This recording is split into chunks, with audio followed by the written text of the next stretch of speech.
Looking at regional opportunities, thinking about collaboration across borders, thinking about trade, about supply chains, about policy harmonization and opportunities. And we've got a really great lineup here, a panel from different aspects of Canada, US, North America, and internationally. So I'd invite you, if you'd like, to come a little closer. Move closer to the stage if you want. I know these guys would love to see your faces up close if you're open to that. Behind pillars. Give us energy. Yeah. Give them some energy, I know. It's the final push. They don't have coffee up here. All they have is water, so they need your energy. I'll pass it over to our colleague here, Mark, from the Council for the Great Lakes region to introduce and let him go from here. Yeah, thanks. That's great. Thanks for that introduction, Paul. My name is Mark Fisher. I'm the president and CEO of an organization called the Council of the Great Lakes Region. Just to give you a bit of background about us, we've been around since 2013. We are a binational nonprofit, and we serve as a forum to bring together business, all sectors alongside government, local, state, provincial, federal, as well as academia, the broader nonprofit sector, to really look at the Great Lakes region as a shared economy, but also an important natural resource that we need to work together to protect for future generations. Our geographic area is Ontario and Quebec, and then we also work across the 8 Great Lakes states on the U.S. side of the border. And the circular economy, plastics in particular, is a super hot topic for us, just as it is for a number of you and lots of others around the world. And so this session today, we've got about an hour with each other. We'll leave some time for some questions at the end.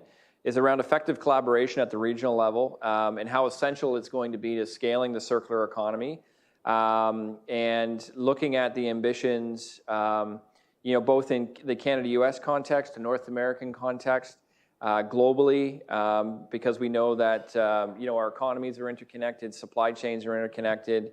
And so this is going to be a great opportunity to delve into some of those issues.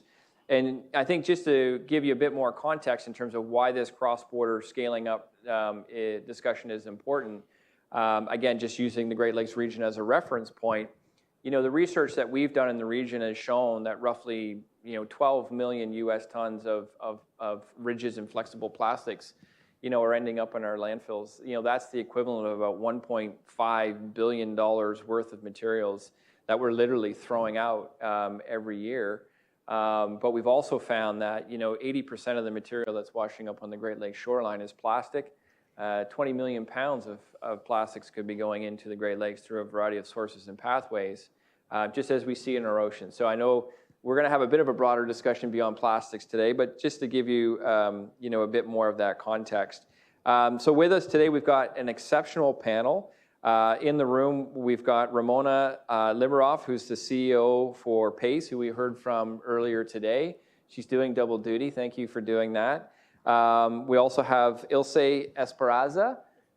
Esparza. I got to work on my Spanish. I'm having a hard enough time with French. I'm doing better, but I got to throw Spanish in there. Who's the project lead for green growth with the Commission for Environmental Cooperation.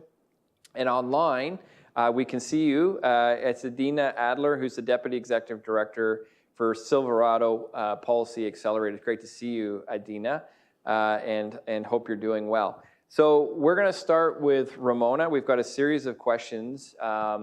And so just to start us off, so PACE has been involved from doing research, convening in the circular economy for some time, to taking what's described as a systems acupuncture approach. I loved it when you said that this morning. I'm just like, I've never heard of that. That's fantastic.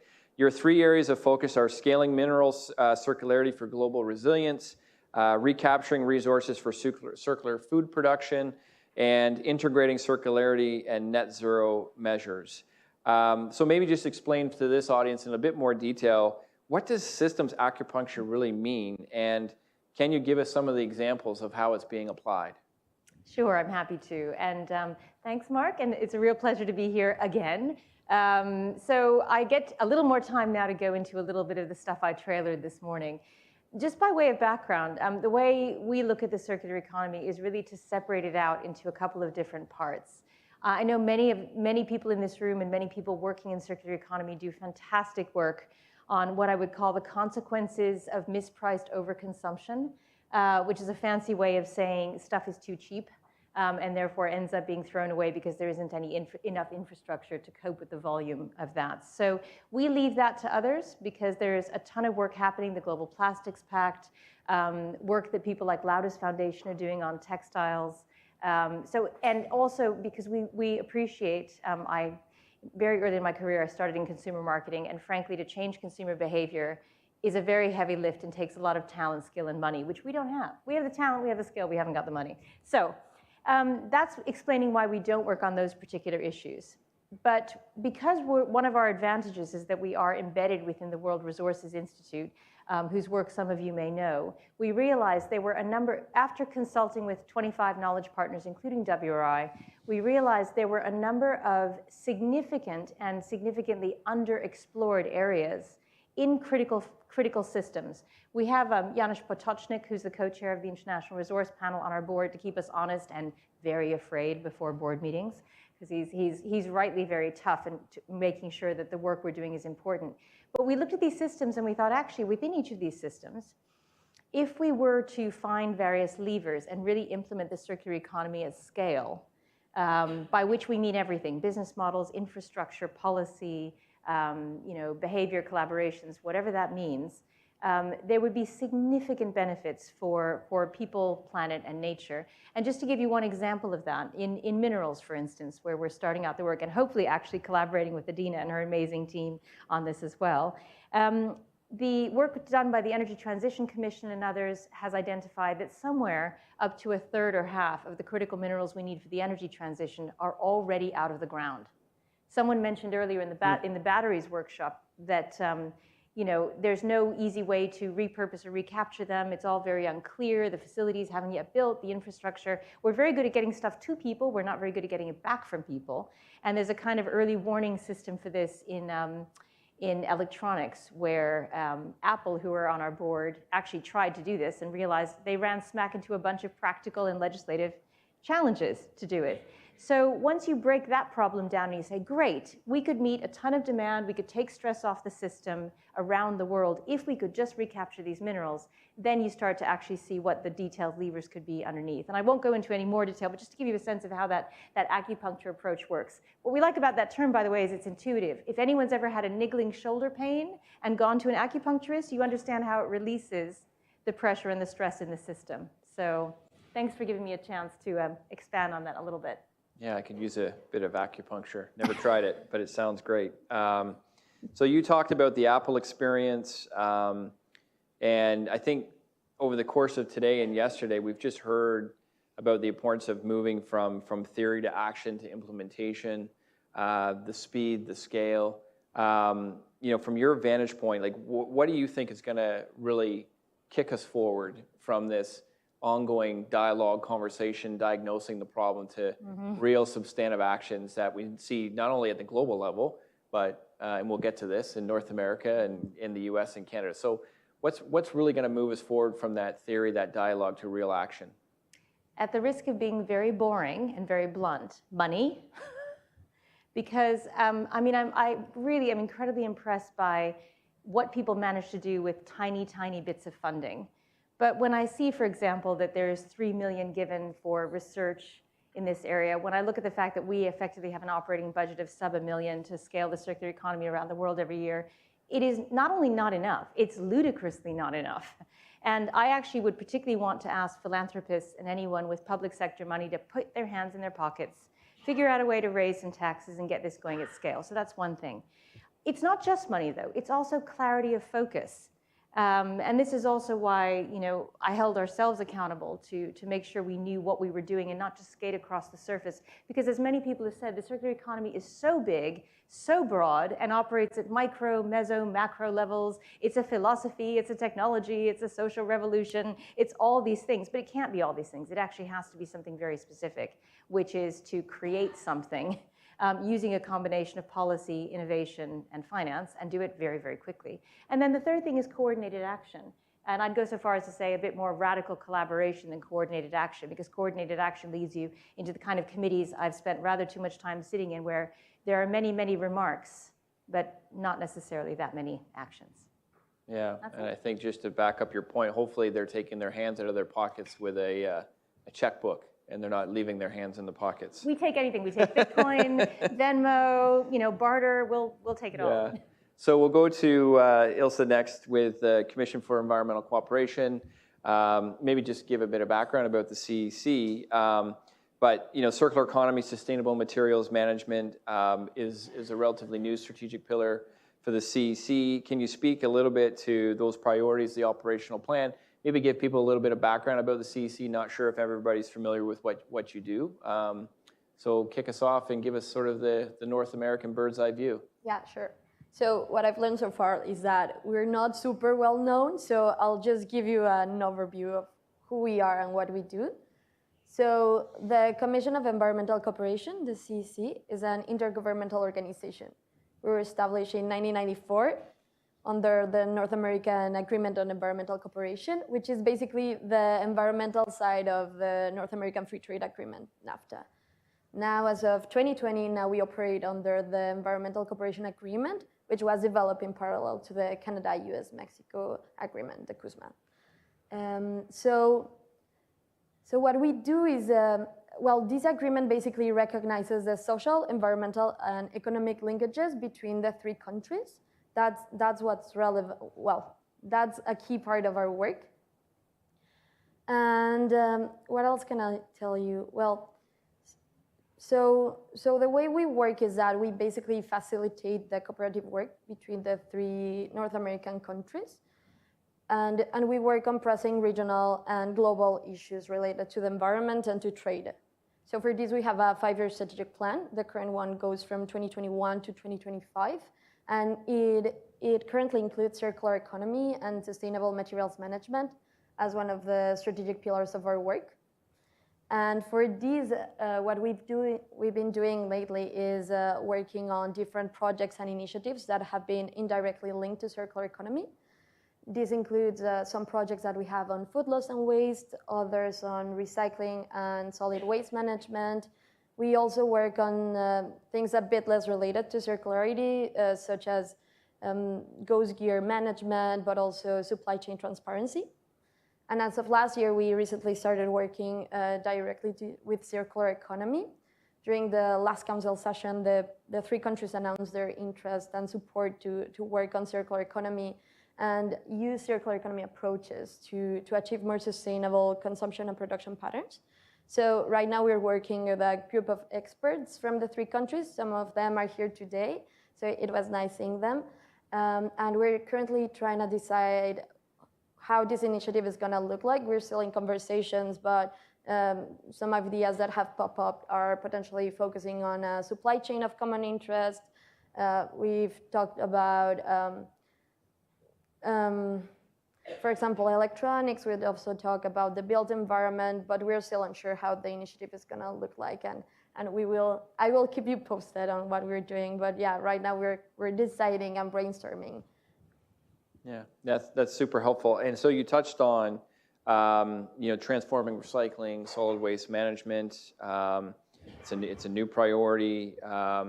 What are some of the projects, if I remember correctly, within the operational plan? There's some funded projects that I think are being considered or underway currently. Can you speak a little bit to the nature of those projects and what are some of the desired outcomes? Yeah, sorry.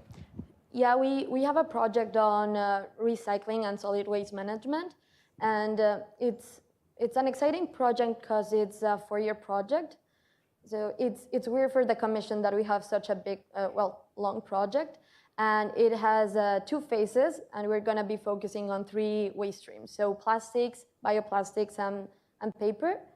And what we want to do is first conduct milestones projects to understand the different opportunities that are out there in terms of recycling and the secondary materials market in North America, and also to evaluate the current state of infrastructure in terms of recycling. So that's what we're doing right now, and there will be another phase based on the results that we get from these first milestones projects, to try and identify what type of pilot projects can we do based on the information that we get. Yeah, that's super helpful. Just before we go to Adina, any kind of lessons or any kind of early sort of perspectives or views that have come out of that work so far on a North American basis, or is it really let's wait till the projects are done to really see what the big aha conclusions are? Well, in general, so far, for me, the work that we have done so far has taught me the importance of collective work. Like that's key, and it's not easy. It takes time, but that's what we need, as well as working at a broader scale. Like a lot of interesting projects that I've learned about during this summit are local, but we somehow need to link them a bit better, because the way the economy works right now and the way the supply chains work at the moment are not local. So it's key to have like regional scale efforts and even global to really achieve circularity. So that's very relevant. And finally, also to be sharing information and learn more about what's going on right now, because again, a lot of interesting efforts are happening, and I learned a lot about what's going on in Canada at the moment through this summit. But we need to be more aware of all that to avoid duplicated efforts, and also to build from the existing efforts that have already been done. So yeah. That's super helpful. Thank you. Let's go to Adina next, who's Deputy Executive Director of Silverado Policy Accelerator. Adina has really been on the front lines of America's trade policy sustainability agenda for a number of years. Adina, why don't we talk a little bit about Silverado, the work that you're doing, and maybe offer sort of your perspectives on what you see happening in the US right now from a circular economy perspective. Yeah, sure. Thank you so much for that. Thank you all for the invitation. I'd rather be with you in person, but a health matter has me sort of grounded for a little while. So I'm grateful for the virtual link to be a part of the conversation. So just quick introduction of Silverado. We're what we call a think do tank here in Washington, focused on key national security issues, including where we see the intersection between economic and ecological security. And that's where our circular economy work falls, because we're thinking about how trade in the environment and how trade can help fight climate change really is an economic as well as an environmental benefit. And being the do tank that we are is we don't just come up with ideas, we try to actively engage to see them across the finish line, just as Ramona has alluded to in partnership. But here in the US, the concept of circular economy was quite slow to be taken up, but it has been adopted as a phrase and as a mindset and as a strategy, although still in parallel with what we would call sustainable materials management, where you still think about life cycle issues, where sometimes the take-up of a product made from primary may still be more environmentally beneficial in some way. But at least the concept of circular economy there is a focus. I do think it's still pretty narrow in the recycling, reuse, refurbishment space, although everybody here today understands circular economy to be much broader. But I'm just going to kind of focus on those narrow areas because that's what the government is focusing on. So the US EPA does have a circular economy strategy at a high level. There's 4 components: improve markets, increase collection, reduce contamination, and enhance policies so they can better track and collect data on that. And there is a draft national strategy specific to plastics pollution, but these strategies are only focused on municipal recycling, what happens at households. And here in the United States, municipal recycling only accounts for 20% of the recycling ecosystem here in the US. So good that the government has a strategy, but it really is just a small component of our economy.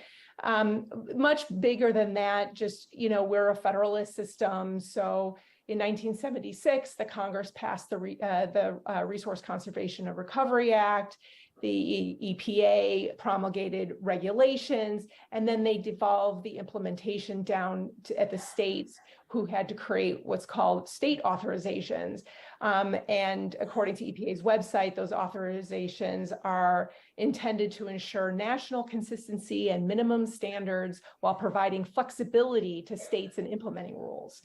And so there's that word flexibility, because as you all know, we have 50 states plus the District of Columbia, which means there are 51 different paths towards circularity. And it can get very confusing, and you have everything from like California, Oregon, New Jersey, Washington State, who are national leaders with rules on recycling targets, truth in labeling, recyclability claims, manufacturing products with recycled content, all the way to the other side of the spectrum where there, and I don't want to name and shame any, but there are some states that just meet the base minimum requirements, but also fall short on, access and infrastructure, especially if they are states with large swaths of rural land. So, and then even from that state level, you get down to the municipal level, and depending on who you talk to, because I have not found the exact number, but it's anywhere between 10,000 and 20,000 municipalities across the United States that also handle waste management and recycling very differently. And since China's regulatory changes and the impact that has had on the market, it means these municipalities had to make tough decisions between paying for education and law enforcement or paying for recycling. And a lot of that depends again on infrastructure and contracts and different strategies. So it's a little bit of a mishmash, but getting back to Washington, Congress has been paying attention because they're getting calls from their constituents about why, won't my certain types of materials be recycled?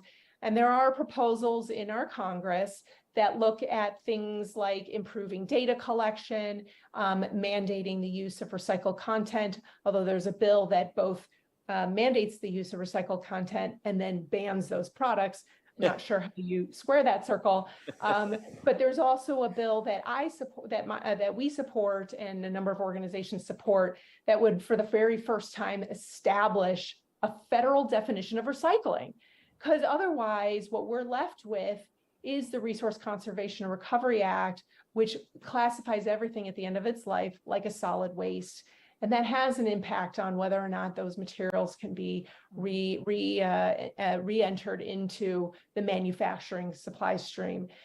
Again, we've been talking a lot about the municipal here and the challenges, especially with plastics and paper, but I want to make sure that I note that the other 80% of recycling in the United States is in the commercial and industrial. Commercial, thinking of like retail outlets that receive a lot of things in big boxes, and they can crush those boxes, and those are easily recyclable, to the industrial, where the auto parts factories punch out the metal that they need, and they have leftover that can go right back into recycling. So 80% of our industry. So you have an EPA that doesn't necessarily have a strategy about that. There is an exemption to the solid waste definition, but currently we have an EPA administrator that doesn't look kindly on the recycling operations, especially those with shredders. So it's really hard to figure out, where circular economy is going right now when you have these competing interests and you don't have all the laws fully in place. But at least the awareness is there and people are paying attention. Yeah, that's super helpful. And maybe if we can just jump down to the state level, you mentioned Oregon, you mentioned Colorado, California, which tend to be leaders on a lot of these issues. What's the state of the debate, the discussion that you see across, the rest of the country? Certainly starting to see some more active discussions in the Great Lakes region, Illinois, and a few others talking about EPR. What's the state of play at the state level? Again, we're still talking about lots of different states, right? So, yeah. But I think, if to make to create a thread between them, they pay attention to each other. So we have the world's 7th largest economy. The Republic of California, of course, has been out front on circular economy policy for a long, long time. And the other states are looking at their policies and their regulations and saying, okay, we really like what they're doing, but of course we have to create it for our own purposes and what makes sense for us. But they're also, still hearing from constituents who want to do right by the environment, and yet, they're having, they're not able to recycle everything that they want to. And so that's where you see proposals like extended producer responsibility popping up. I am personally, and I speak for myself, not my organization, but personally, a little hesitant on extended producer responsibility, as both the US and Canadian economies are market-driven.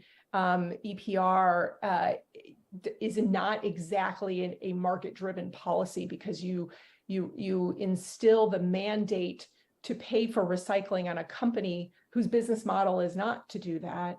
And so they may not exactly engage in a race to the top in innovating on recycling. They're just going to try to meet, bare minimum requirements. So it has and also we've seen companies go out of business in existing EPR schemes. So, it's an interesting approach, and there are states that are taking a look at it. But what I do see also is that they're actually in active conversations with the recycling industry anyway. So you can create an EPR scheme that doesn't put them out of business, that can be a race to the top, that can have some elements of market drive in there. And I think it's a good, a good trend forward.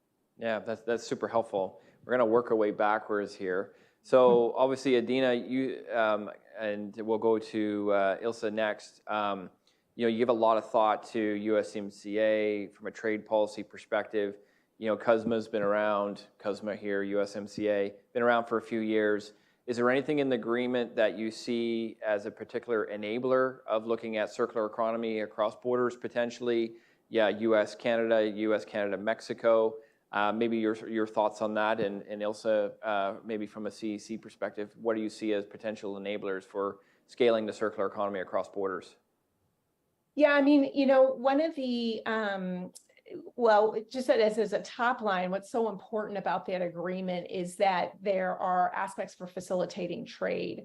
You have transparency, digital processes, just the movement of people is actually really important to any industry, including in circularity.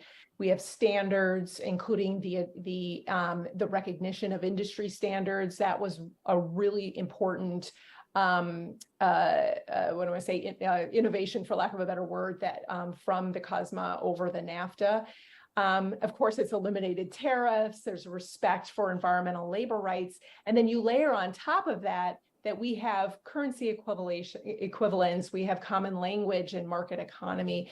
And so just having those foundational aspects has really allowed a circular economy. It actually already thrives, especially between the Canada and the United States, but also I see it between the United States and Mexico. I'm less knowledgeable about between Mexico and Canada because of the break in the land access, for truck moval. But having our intertwined economies, especially between the U.S. and Canada, in the post-war era, but especially with the automotive products agreement that was signed in 1965, which was the precursor for NAFTA, and then the CUSMA. I mean, because of that, we've already seen circular economy in action. The automotive sector requires a lot of metal.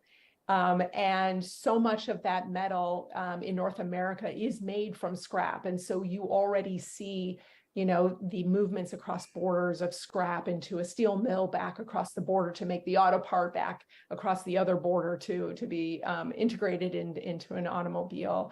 And that works really perfectly. But we even see it actually in some segments of plastic sectors where there are certain types of agricultural used plastic that is collected and cleaned and then goes into Canada for further processing into a material that can be reintegrated into manufacturing. But there is, of course, scope for more, but I think it's really driven by the growth of industries. The Inflation Reduction Act will be very helpful in even expanding that even more, especially as Canada is deemed a domestic U.S. supplier under our Defense Procurement Act and other opportunities like these initiatives that will just continue to allow the circular economy to thrive because the industries that require the materials are thriving. Yeah, super helpful. Ilse, any additional perspectives that you want to offer from a USMCA CUSMA, enabler, any challenges that you see in terms of scaling across borders? Yeah, well, yeah, I can maybe comment a bit on that. So, well, the way I see it and in a role at the CC is that it's key to have this linkage between the three countries and have just people talking and sharing about like issues that are of common interest, and maybe sometimes you don't have the right spaces to talk about and put together a group of experts and governments talking about it. So that's relevant from our side. And I'm not very familiar of the actual agreement that we have, but an example where collaborative work at a regional scale has worked very well is, for example, on hazardous waste. It's not perfect still, but for example, we do have a program that helps the region identify how hazardous waste move and where it's taken. So that has really helped the three countries communicate and to really know where everything is being moved. So that's an example of where we can get through collaborative work through a regional scale. Yeah, that's helpful. Ramona, looking at it, the global sphere, any thoughts in terms of, what do you see that's working well? What are the key ingredients for scaling across borders? What do you see maybe be some of the issues that are getting in the way, causing a bit more drag than you would like to see? I have so many thoughts, Mark. Okay. Yeah. So Fire away, we've got I've been trying time. to think about examples that may be very interesting for people that may not be widely known. So I think the very first thing to do is for everyone to just switch their mind for a moment, just accompany me in a thought experiment. Human beings design these borders, but actually human beings also design supply chains that are very global and interconnected in nature. So although there may well be opportunities for contiguous collaboration, the borders are in a way a kind of accident, and they're not necessarily where the greatest opportunities are. So I think one of the very interesting things that I see is the scramble for national security around minerals. And if people don't necessarily understand the greater good or environment, and I hear this term resource rich quite a lot as a reason to not do something, which is kind of interesting because you think you want to preserve your resources, but I understand the context.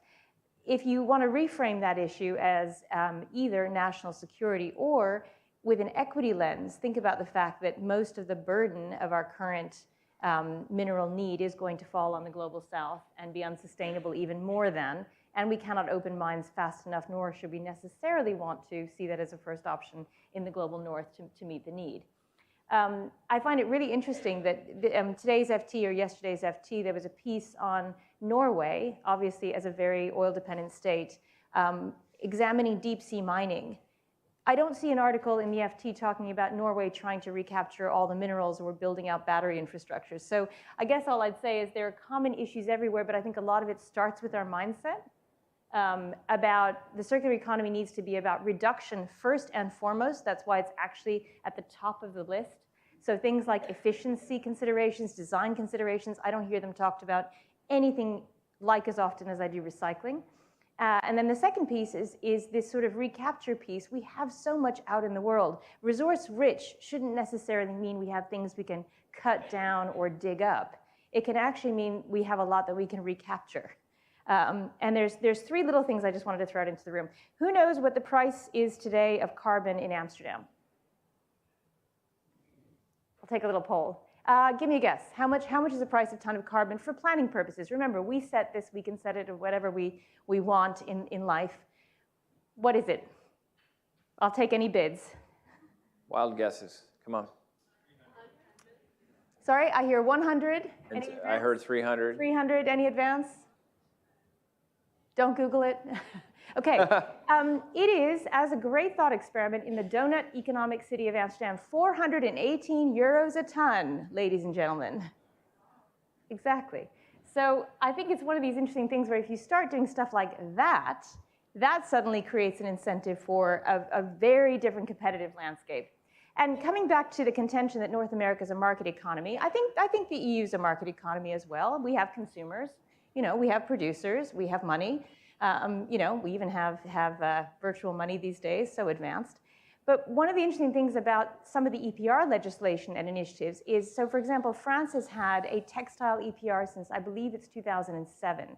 And they have raised more than 6 billion euros to invest immediately back into things like digital product passports, innovation. We heard this morning that one of the biggest challenges we have is trying to find enough inward investment for innovation, and proper businesses that can scale up and meet some of the complex demands we have. And we know that technology, like AI, can make an enormous difference in the efficiency of a lot of these problems. So maybe if we thought about EPR less as a sort of burdensome regulation that makes people think about the future when they'd rather think about the present, it could also be this way of raising some of this much needed immediate capital to really boost the venture sector. And then my third thing, and I promise I'll stop there, let me look at my notes. The third thing is actually litigation. So I find extremely interesting the fact that, Adina very helpfully referenced a number of the laws that are already on the books that have led us in fairly slow fashion to evolution, and that are partially applied or that leave a lot of latitude. But where you have laws that are tougher, I don't know if anyone knows that the British government was taken to court by Client Earth. Someone's heard this story. For not being specific enough about how it's going to meet its net zero targets. A plastics recycling facility was shut down in Belgium, again by a lawsuit by Client Earth. And I think that if ideas travel very fast in this world of ours, in a highly litigious market economy, perhaps, not naming any names, but you might imagine, then the idea of actually being a significant risk for not meeting commitments, it may start to come into play. So I think there's just a whole bunch of different dimensions that are perhaps a little bit broader than the very specific definition of cross-border. Hope you don't mind me throwing those in. No, that's super helpful. And then going back to you, Adina, when you look at the discussion, the debates across the U.S. at the federal, at the state level, to a lesser extent at the municipal level, where do you see the conversation moving in the right direction, or potentially where do you see the discussions and the debates really getting bogged down? Or I don't want to don't want to get partisan about it, but where do you really see divergence? And is there hope that we're going to get to a national framework that can make sense in a reasonable amount of time? Yeah, no, it's a great question. The divergence is not necessarily like a party line thing. It's probably more, in a, the industrial versus the NGO, non-industrial community, where you have companies that feel like they're already doing the right thing. And then, you have groups that might come in and say, no, you're not. And of course, I haven't really tracked thinking about litigation. So Ramona has freaked me out a little bit, thinking about what the possibilities could be here in the US. New line of business. Yeah. Oh my goodness. Yeah. I do not have a law degree, but I wish I did. No, I'm kidding. But I have to say though, that it's in a few states, they've made it a priority, but we have so many other things happening in the US right now that at least at the national level, there really is not much of a discussion going on. EPA's strategy came out in 2 years ago, full 2 years ago. And even though they are doing work, I know it's there, but you don't see flashy events and big speeches. It doesn't pop up, in anything that the president talks about. It comes up in fact sheets around, high level visits, and new initiatives that are being launched between the United States and countries around the world. For example, the US-EU is launching a transatlantic initiative for sustainable trade, and there is going to be a large circular economy component to that, which is good. But we're talking at sort of the mid-level manager level that pays attention to that. It's really not at the forefront of politics right now, which is, it's unfortunate. We need to do that, but there's also so many other issues going on that I kind of can't blame them. Yeah, no, that's a good point. You mentioned EPR. Obviously there's a Canadian experience underway. Europe's been doing it for a number of years now.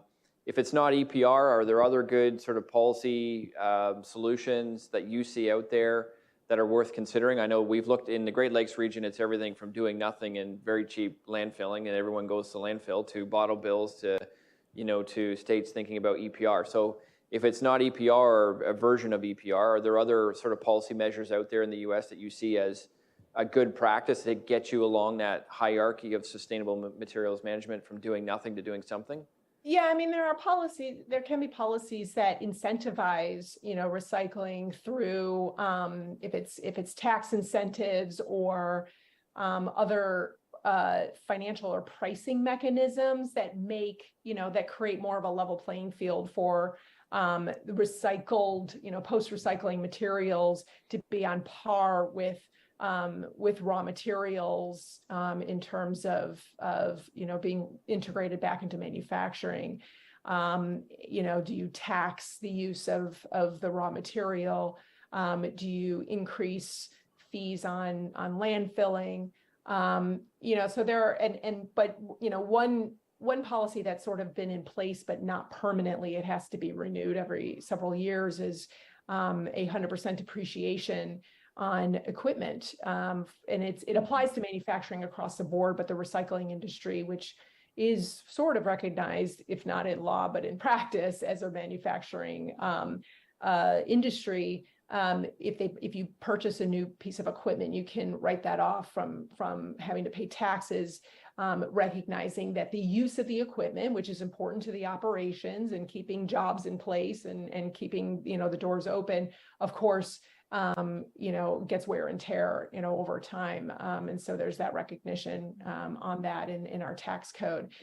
So those are opportunities. And then also I want to sort of just reemphasize that circular economy is demand driven. If there are companies that are going to use the recycled materials after they've been processed, that will, and there's more uptake of that will spur more recycling, I assure you. And, we do see the brands making even more commitments towards, green supply chains, sustainability in their products. They want more material. And, sometimes we have to deal with current infrastructure, but there is innovation to make sure that more material flows through and gets to the manufacturers. And so those are ways that if you can incentivize the manufacturers to want to incorporate more, that would be helpful. Just to tie in really quickly on critical minerals and some of the things that Ramona and I have been talking about is, lithium-ion batteries is a great example where there's a lot of discussion about recycling of the batteries, which is really super important, but still trying to figure out who and how much recycled lithium is going to be incorporated back into use, whether it's into a battery or some other productive use. And that's, that's hard. So you can do a lot. And this is where up until recent new emphasis on the Circular Economy Action Plan in Europe, yes, there is recycling mandate. There is, a lot of collection and a lot of processing, but there isn't as much of the uptake of the material, and neither here either. But so we need to incentivize manufacturers to use that content more. Yeah, no, that's super helpful. Ramona, do you want to jump in on that? Yes, just a quick point. I mean, one of the strategies we employ is a bit of a sneaky one, a bit like vegetables in your kids' food, right? So there's so much attention on decarbonization that what we've realized is you can't have a separate conversation about circularity. So the pre-competitive alliance called the First Movers Coalition is actually aggregating demand for hard to decarbonize but essential materials like concrete, steel, aluminum, jet fuel, etc. So what we've actually done is we're in active discussions to insert circularity into their procurement guidelines so that it becomes normal to see it there whenever people think about decarbonization. And I actually think that may be a strategy that many other people, so to Adina's point, I mean, I remember having a conversation with a minister, and she said, circularity is very important to us. I believe it's priority number 19 out of 26. And that was the moment at which I thought, okay, we really have to start thinking differently and stop being on this sort of glorious island of circularity discussing, and find ways to hijack, position, leverage, I'm sorry if these words are not kind of, rosy, but they're efficient, right? It's just about finding a way to make this part of something without anyone really noticing. Yeah, that's helpful. Ilse, any thoughts? I just wanted to highlight some of the work and lessons that we've been having from our side. Like, as I hear this conversation, I'm starting thinking that it's more and more relevant from our end and our work to find alignment between the countries, because right now it seems that it's in the three countries' agenda to advance circular economy, but still it seems that everyone's working in different timings. So that's something to keep in mind when we're working at a regional scale.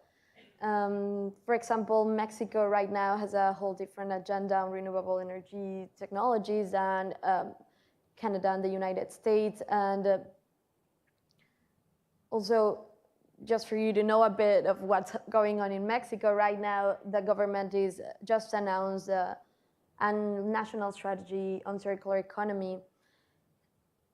But it somehow seems that everyone's in a different place. So aligning and just like, I'm still not sure how to get there, but it's something to keep in mind when we're working at this regional scale. Yeah, no, I think that's a really good point. I think that the sequencing and the syncing of this conversation is going to be extremely important. And maybe that's going to happen in an organized way from government to government conversations through CEC. To Adina's point, we have the auto sector, we have this history and this experience. Maybe it's going to self-align, self-form, I'm not sure. Maybe there's a hybrid in between where we really need to set up these forums where we have business and government and academia in North America at different scales, really trying to drive this conversation and it sounds like speed it up a bit and get to a place where there is that alignment, from a market standpoint, from a policy standpoint. So really, really important reflections. Do you see, this is a question for Adina and for Ramona as well, when you look at, at least in the US and Canada, a lot of talk around supply chain resiliency, a lot of talk around supply chain security. You're seeing sustainability creep into those discussions more and more and more. Carbon, materials. Do you see circular economy, supply chain resiliency or security maybe being the backdoor driver of a circular economy discussion as opposed to it, I think, being seen as purely as an environmental driven kind of discussion? So is it creeping into other discussions like supply chain resiliency and security, and is that a different opportunity to really try and embed this in a much more economic trade way than just the environmental lens that some have been looking at it through? Yeah, no, I think it's there, and it's definitely pressed by groups like ours, where we make sure that it's embedded in there. We organized an event back in December looking at whether or not we could create a fully integrated critical mineral supply chain just to the Western Hemisphere. If you look at current trade flows right now, you have mining in Canada, United States, Mexico, Argentina, Chile, Bolivia. Well, less so Bolivia, I suppose, but and Brazil, and you have all this mining, you have a lot of consumption, demand drive, especially in North America, but there's a detour, for the minerals to be processed in Asia and then to come back for use, and so we wanted to see, could we eliminate that detour? And we made sure that circular economy was like a key component of the conversation among participants of like, how can we get there? And there's a definite consensus, like, yes, it needs to be a part of it, but which is that we're scaling lithium, circular economy. Aluminium is considered a critical mineral in both Canada and the United States. Copper is considered a critical mineral only in Canada. I'm not sure why not in the United States, but it should be. But those metals are also, pretty well situated in a fairly functioning circular economy. But there's a lot of other critical minerals that are not. And how do we spur research and development and market drive for that? Which includes also thinking about eco-design and creating that whole ecosystem. And I think the Inflation Reduction Act doesn't, I don't think it does. I know it does include a component where recycled metal, if that's incorporated into the automobile, as long as it was recycled within North America, then that can make that automobile also, or the incentives from that, are eligible. And I do think that will help spur some more, thinking and development, and creating the technology that's required and scaling that up. But it is still largely focused on battery components and the minerals that are in the batteries, and not necessarily, much more broadly. But hopefully it'll get there, because I think the attention is starting to grow. Sure. Ramona? I think there's 2 points I'd like to make. One is about a big existential risk. I'm sorry to bring another one in, but if you play this out, the Global South are currently using arguments that they cannot transition away from fossil fuel because there is an insufficiency of critical minerals and an insufficiency of money. See the empty loss and damage fund, for an example, if you need one. And I actually think that the more that this becomes a kind of national security issue, we do run the risk of cutting across a global justice issue and actually speeding up one energy transition while scuppering another. So just to kind of, we kind of have to do both and. We need to raise it up the agenda, but make sure it's not a purely defensive play.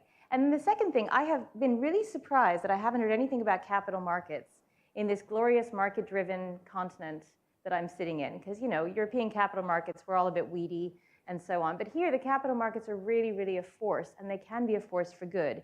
There was some research that was done by the Ellen MacArthur Foundation that showed that companies that adopted circular strategies, particularly for resilient supply chains at scale, actually perform better. And if we could find some way to incentivize that in the borrowing rates, as interest rates go up, as money gets more expensive, anything that gives companies back a market-based, finance-based credit for doing more than, as the earlier speaker said, stopping at the red light, is actually a really important lever. And that doesn't involve politics, or hardly at all. And then finally, a piece on blended finance. Municipalities have always managed to raise money for projects.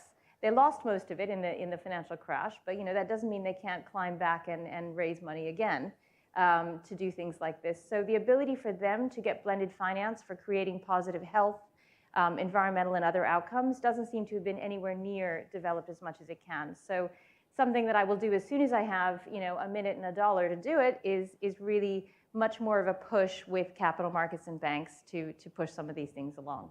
Yeah, no, that's super helpful. And on the capital markets side of things, I'm not sure what the situation in the U.S., but I certainly see the big banks in Canada very, very focused on climate change and carbon.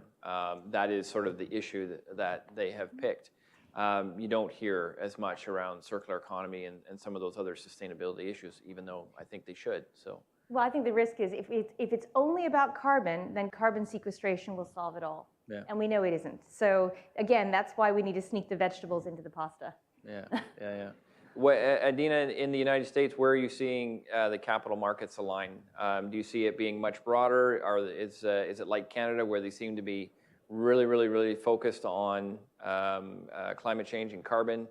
Where do you see the capital markets in the U.S. when it comes to this? I have to admit, I'm a close admirer or follower or knowledge expert on capital markets, but I think there's still a heavy emphasis on ESG issues kind of writ large. and looking at opportunities for, carbon cutting and greener industries and all of that. Politics notwithstanding, because politics still in our country thinking about the climate agenda is kind of hit or miss depending on who you talk to. I mean, there is a strong support and understanding of climate risks in both parties, but how to get there and how companies should be involved is still kind of a little bit hairy sometimes, I guess. But I think generally, at least in the banking sector, that they are still thinking about like, well, climate-related environmental disasters cost us a lot of money, so maybe we should be thinking about mitigation strategies for the future. Yeah. No, that's fair. And I think it was 2 weeks ago where all states said that they're going to stop insuring housing insurance in California. So you can certainly understand the focus on climate change and carbon for sure. Listen, we've got, they booked us to 4:30, which I think is a lot more time. We can almost have another panel discussion. So I want to give back some of your day, but I do want to end with 10 minutes or so with questions from the audience, because we've got a great panel of experts with different perspectives, global, US, North America. So why don't we get some questions from the audience, if there are any, and fire away. We've got one question over here.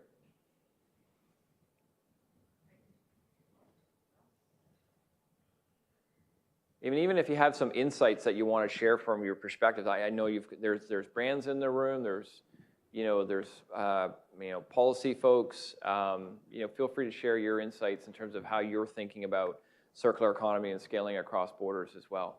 A question over here. Yes, thanks for the information and the presentation. So I come from Manitoba, and as with most policy, will always be takers. Very rarely, like we're not big enough to participate in any real way on any of this. In absence of the minute and the dollar that you need to address the capital markets and availability for municipalities, which that minute and dollar have been decades in the coming, is there truly anything that these small municipalities, mid-sized cities can actually be doing that is just not a waste of time and money? Or do we just sit and wait? And I'm not being facetious at all. There are limited resources for a lot of this stuff, and because we are policy takers in all ways, some of the stuff that you guys are, I say you guys, like the Toronto folks or the Vancouver folks, when you come to my province, you'd be like, oh my God, we did this 25 years ago. Yeah, but you also did it with twice the population, 3 times the density. So it's a legitimate question, because they need to know that what they're going to do is going to actually be effective. And if waiting is the right thing to do, I would love somebody with expertise in this area to chime in on that. Thank you. No, it's a great question. I guess, my experience in the Great Lakes region, we've got 15,000, government entities, small, medium-sized cities, counties, right? There's capacity issues, there's access to finance issues. What you've just said is very, very real outside the big metros from Chicago and Toronto and what have you. So Adina, Ramona, Ilse, any thoughts on that question? Like, how do the smaller jurisdictions, medium-sized jurisdictions really think about this and position themselves, to respond to this? I have a brief comment. So I've been asking myself the same question, and some people that I've been talking about have been asking me the same way, how like cities and local governments can really collaborate and be part of these regional change, right? So we need to create those channels, and when I get back to the CC, I'll start talking about it and trying to find ways to do that, because I don't know, and I think there should be the channels to have that interaction. Yeah. I'd say, there are a lot of small but mighty civic sort of natural communities, whether they're small cities or rural areas, whatever, that have done something quite interesting. And I'd point to, for example, Wales and Scotland being 2 of the first places to really set a very, very ambitious circular strategy. And these are places with plenty of rural areas, depopulation, relatively low skills base, relatively low investment base. But somehow the setting of the ambition starts to have an attractive quality. And I really think that I personally was involved in investing in and also setting up startups mainly for left behind parts of the world, where a lot of these common issues of low density, low tax base, all these issues compound. And one of the things that I've been pleased to observe is that whenever something is created with the needs of those specific communities in mind, it actually scales up quickly. And I was talking about the example of a company called Ride Tandem that was set up to solve the transport poverty issue in the north of England, a place that has long been neglected, overlooked, underinvested in, and eventually voted for Brexit as a result. So this is actually a ride sharing for low-wage workers, based on the insight that low-wage workers were spending a disproportionate amount of money getting to work because there was no bus infrastructure, or if there was, it was far too expensive, et cetera, et cetera. But for this issue in transport to solve, aggregating demand, creating an opportunity for the taxi firms, but also reducing the carbon of you effectively created a public transport network. Reimagine what public transport looks like in a rural, low-density, poverty-stricken area. These kinds of business models applied to whatever social innovation you're trying to create, they're inherently circular, they're inherently efficient, and they tend to get great levels of uptake because, frankly, there aren't a lot of options otherwise. And they have and then there's great civic pride, So I think there's plenty of strategies. I would say absolutely don't wait. Think about what's most important and rally the citizenry and find allies to get something different done. Are you seeing any good inventories, platforms globally where, smaller, medium-sized cities can go and say, here's a great case study, or, an inventory of lessons learned or experiences that they can look at? Yeah, I think, Adina, you've got a thought, please. Go ahead, Adina, if you want. I was going to say, and again, I don't know if these if or how these organizations work in Canada, but just from the U.S. experience, we have several organizations where the smaller municipalities and cities have a voice, and whether it's through the governors or the lieutenant governors associations. Yeah. There's a council. Conference of mayors. Yeah. There's the mayors. There's the counties. There's an association of counties that I've interacted with. I just can't think of the name at the moment, but there's a whole bunch of these groups, and the National Council for State Legislators. There's all kinds of different ways that I've had a chance to interact. Sitting from Washington D.C. and hearing their experiences directly. Yeah, no, that's helpful. So maybe FCM. I know in Ontario it's probably AMO. If those discussions aren't happening, maybe that's a topic of discussion for FCM. But yeah, just back to you, Ramona, are there any global inventories that you're aware of that you can go and grab, a case study here, a case study there? I honestly think, this is a personal opinion only, but the resources required to maintain libraries of case studies versus the level of marketing you'd need to make people know they're there. And plus the fact is, whenever anyone sees a case study, they say, well, my situation is different. So I think the best way of actioning things is really to find allies.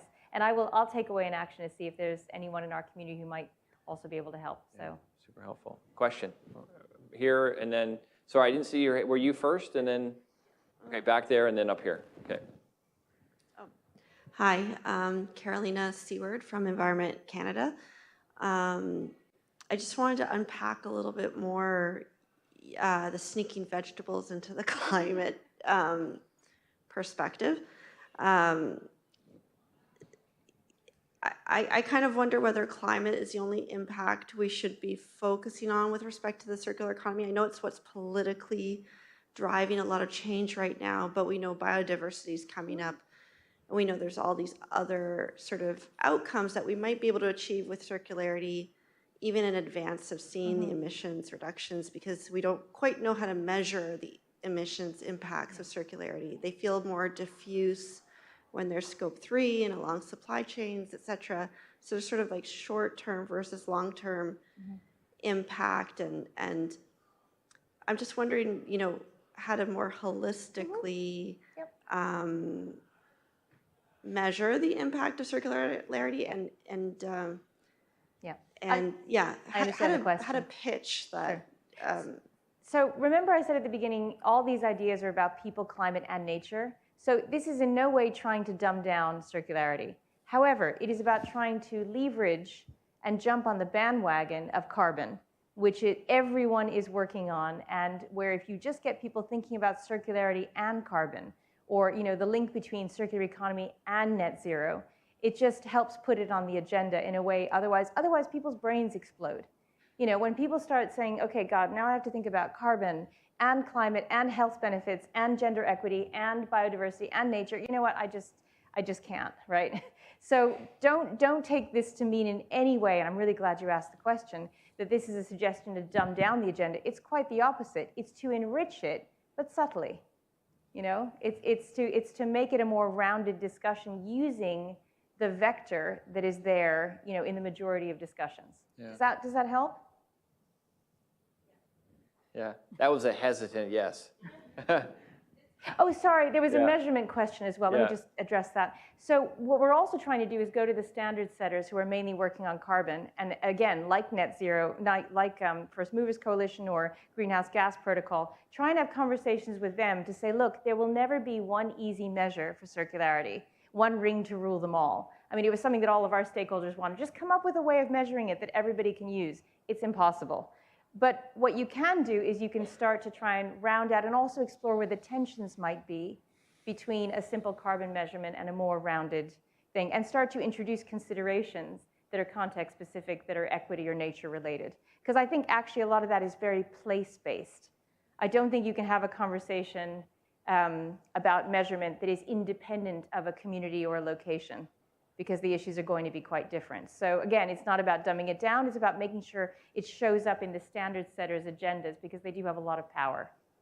I hope that helped a bit more.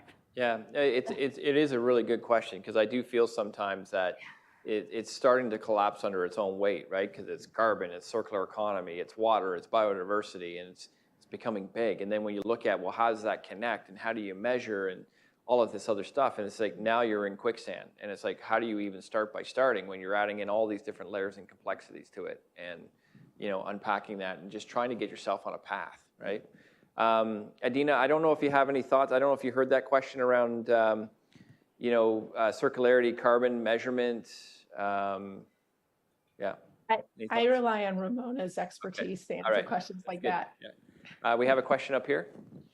So if you look at, Adina was saying she's working with 51 different states, and we were in a previous workshop earlier about battery storage and EV battery chains, and the question came up is, how do you government-proof the policies? Because you have maybe governments that change every 4 years with different ideas and different policies. How do you government-proof this? Yeah, that's a great question, and I certainly, from my perspective in the Great Lakes region, creating the forums and the collaborations with business and government and others outside there, so there are stronger external forces where people can see that this is important. We have to start. We have to put in frameworks. We have to keep it going. So it's not just driven necessarily by at least the mayors or the state assemblies. Like, it has to be some kind of external movement outside of government. And have a lot more voices around the table. So it's not just environment, but it's business and others. That's been certainly my thought. But Adina, any thoughts on that? Yeah, I mean, I think it's a great question, by the way, because I grapple with that every day. But I think, what the government is doing is they're setting up the foundational infrastructure, or lack of a better word, or maybe that's what it is physically, to make that become a market economy of itself. And if it becomes, where you have that market drive, you have the businesses that can supply into it, the materials are high quality, and people are making money, of course, it will thrive on its own. Just as a great example, a little bit in parallel, I mean, the recycling of metal has been happening for generations. But World War II, especially in the United States, where the government was, saying, give us your scrap. We'll take everything and anything that you have made of metal. We need it. Put it into the war machine. We need to make airplanes and all that stuff. And, unbeknownst to everybody, you created its own sort of functioning industry of, people collecting scrap metal, realizing it has value, getting it to the collection centers, the collection processes it, gets it to the manufacturer, makes a product, and then that product is decommissioned and the metal goes back into the same system, and that's your circle. And so what the government is trying to do is create that impetus to create that circle and to give it to the foundations so that it can function on its own, irrespective of government policy. Yeah, really good point. Ilse, Ramona, any thoughts on how do we future-proof some of these discussions and debates? Feel free to pass. Yeah, I pass for this. You heard me say the word Slovenia earlier. And have a look at the climate case study on how Slovenia, a new country of 2 million people, took their entire circular economy strategy out of government and put it in effect in a long-term governance trust, so no one could mess with it. It proved to be quite a prescient move. Can you explain just a little bit what's a long-term governance trust? It's the first I've heard of that. It's effectively where you agree to take something out of the political system because it's of too great an importance to be left to short-term cycles. I mean, there are things like the UK government gave interest rate control to the Bank of England, to grant independence. There are examples of this. There are governance methods that remove something out of so data trusts are another example. There's plenty of these governance models knocking around. I just mentioned the one that I know for circularity, but you can borrow ideas from elsewhere. Interesting. Yeah, thank you for that. Any other questions, thoughts? Over here and then over here. This is a question for CEC, Ilse. You mentioned that one of your projects, you're working with all 3 countries in North America and, potentially having a pilot project in waste management. And as a waste nerd, I'm very, very curious to know how and what that's going to look like in terms of, for example, even in Ontario, our municipalities are snowflakes, right?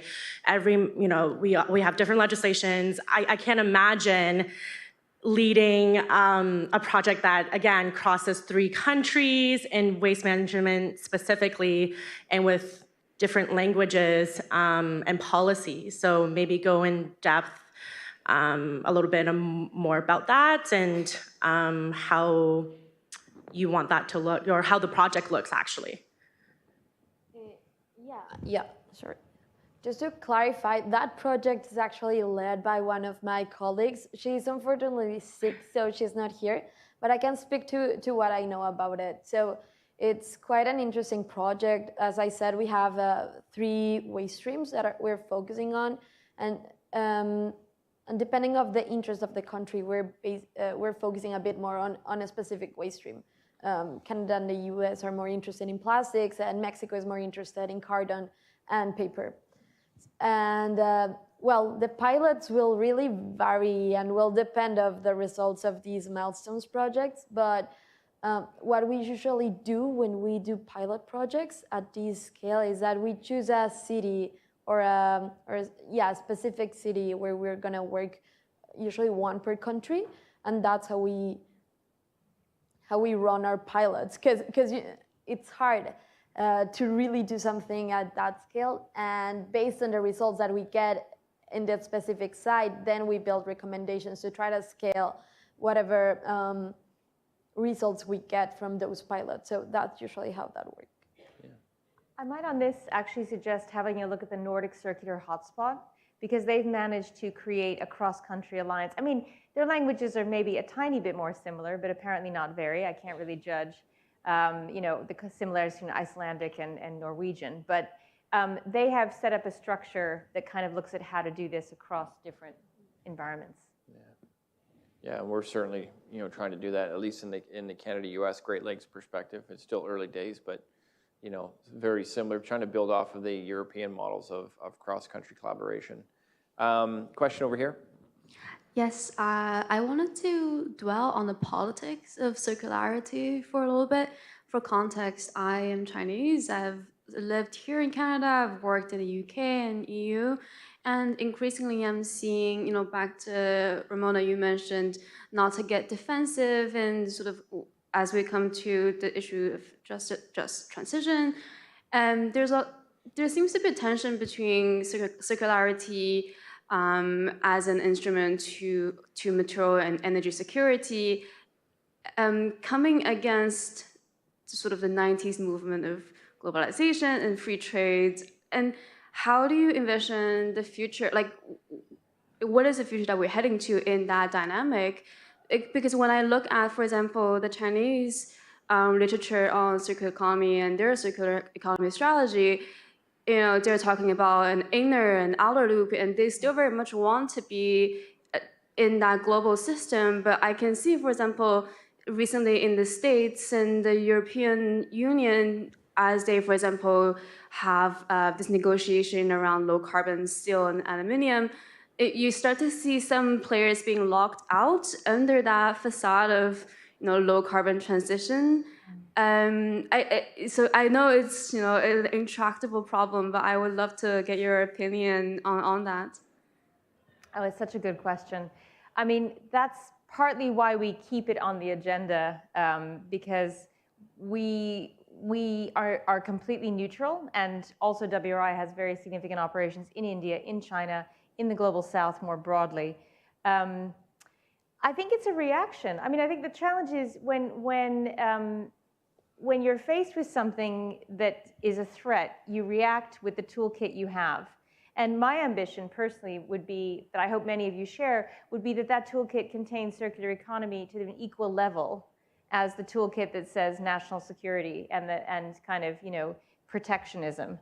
But we are in a very tumultuous period with kind of all sorts of roiling, geopolitical tensions, backlash from globalization, domestic issues. So I don't think it is easy to make an equivalent case for that, but we must keep trying. And I'd personally like to see this more present in the climate negotiations. I was very disappointed by last year's COP, where if circular economy was mentioned once or twice, it was entirely to do with battery recycling or plastic recycling. It was not actually to do with equity.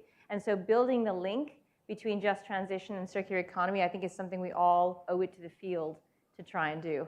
It's not a perfect answer. It is an intractable problem, but that's a route through, I think. And the more progressive policymakers know. Yeah. Sorry, I didn't mean to interrupt. I thought you were done. Yeah, go ahead, Adina. I was. Yeah.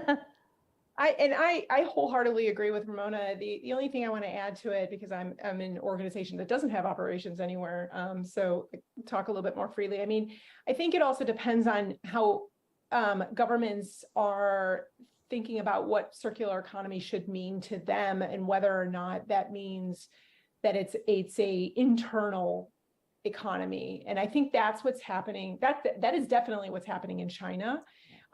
It's happening a little bit in Europe as well, where there's an idea of being self-sufficient, that products that are consumed within that country and come to the end of their life should be processed within the country and then reintegrated within the country. And, that sort of, dismisses the fact that trade has linked a global circular economy for decades and decades, especially in the metals space, because even though the US actually could be considered completely self-sufficient in scrap metal, you still have imports and exports because metals are different with the different alloys. There's different smelters all over the world that take different types of metals. And so that you see the purchasing, the buying and selling of metal across borders, including still in some ways between China and the rest of the world. So I think your question is correct. It's hard to kind of crosswise that with, general climate initiatives and priorities, just as Ramona said, and how do we make sure that circular economy is the top 3, not the top 26, topic in decarbonization and climate, discussions and all that. But I think it's I think it is that climate space where governments can continue to come to consensus, irrespective of the fact that different governments are approaching it in different ways. Yep. Yeah. If I can add one sentence, I think a lot of the trick to this lies in equating supply and demand. I mean, I come from the energy sector, and it was always amazing to me how people would rush toward the new energy supply source and do almost nothing on energy demand. And when you think about the innovations, the capacity, how rich we already are in much of the global north in resources, we could afford to invest a lot more in demand management, which is frankly so boring that no politician gets excited about it, but is really an important lever in all of this leveling up in the world. Yeah. Okay. Any other questions? Any other thoughts? I feel people sloping into their chairs, maybe getting tired near the end of the day. So no other questions? Any insights that folks want to share from your vantage point in terms of how you're thinking about circularity and scaling across borders? Right here? Yeah, because it's always about sufficient source of supply. But we know that so much production is wildly inefficient. I mean, energy production, up to 40% of energy is wasted. You know, water, quite a lot of it is wasted. There's still so much to be done on the management side that would then, of course, concurrently reduce your needs and then allow other people to have them. It's really dead simple to say. Oh, we got one more question here. Yeah. Follow up, maybe. Yeah, I just wanted to add on to the demand side and tie it into the behavioral change as well. Again, just speaking from my personal experience, when I was growing up in China, my family is very frugal, even though we are sort of middle class. You know, you get scolded if you leave the tap running, or you brush your teeth, or sort of let it run while the water heats. Always close the light when you leave your room, right? And then when I moved here, I was astonished to see that street lights are on at night when all the shops are closed. And it was mind-boggling. And I have to admit that having lived here for over a decade, my own behavior is becoming a little bit wasteful. You know, I don't think twice before I sort of leave the light on when I'm out of the apartment, and you know, when I come back, and of course it's kind of like, why did I do that? So in terms of, you know,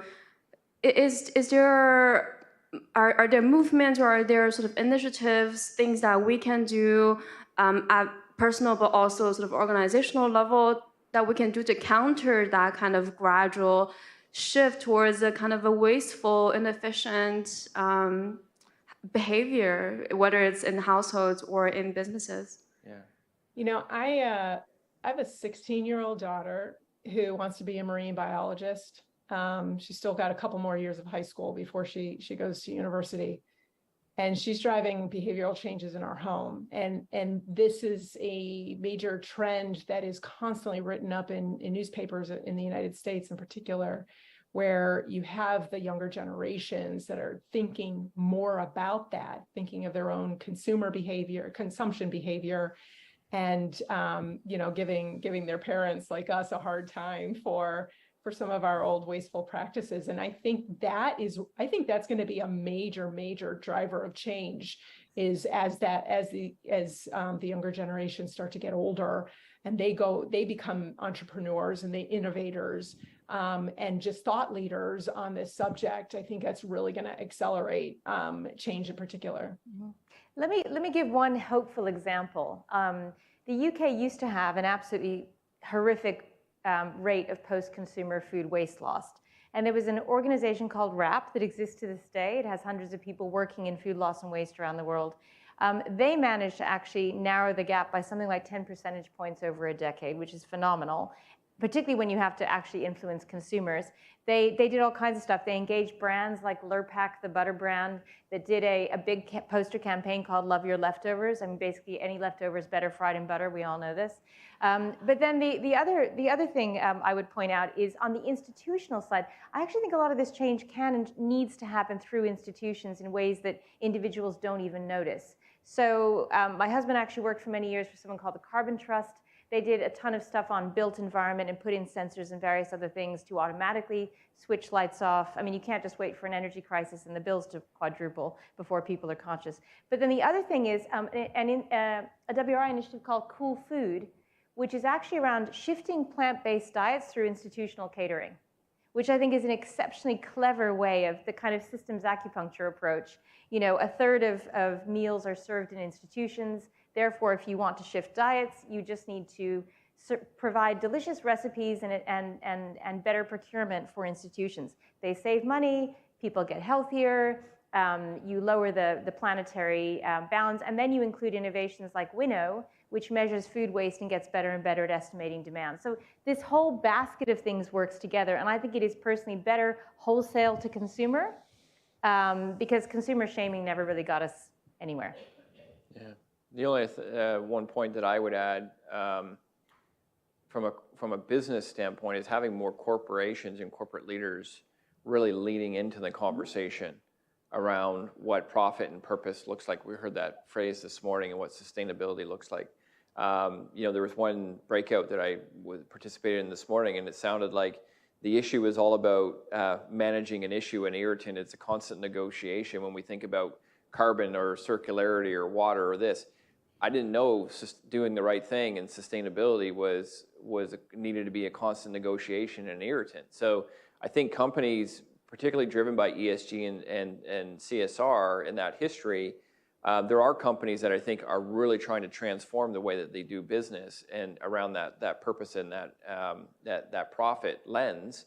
And I think the more that businesses alongside government and others can get out there and really show the way, I think it does start to change the conversation. And obviously consumers themselves are starting to change that conversation, and driven by our 16-year-old kids, right? So, but I do think corporations can lean much more forward on this and show the way, and not always, come at it like, oh, this is just another regulation we're going to fight, or it's damn the torpedoes on this, or because sometimes that's the way that people see it through, and I don't think it's fair, and I think there is a big role that businesses can play in this conversation around what does sustainability look like, what does a purpose-driven profit look like.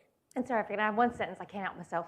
So one of the reasons we do fewer public events and more closed round events is that the dialogue is much more constructive in a room under Chatham House than it is out in public. Because businesses will often say to you, listen, all we want is, to Adina's earlier points, a level playing field and some clarity and consistency. Please don't keep changing the prices, the regulations is driving us crazy. But they will only have that discussion in confidence. And I think more and more of those thoughtful, productive partnership discussions are really what's going to get us there.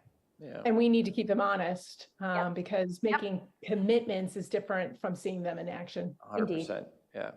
But I would also say, and I saw this in the Financial Times a couple weeks ago, where, and Adina, maybe you can speak to this, is this retreat from corporate America around ESG, because there is a backlash around ESG, woke, this, that, and the other.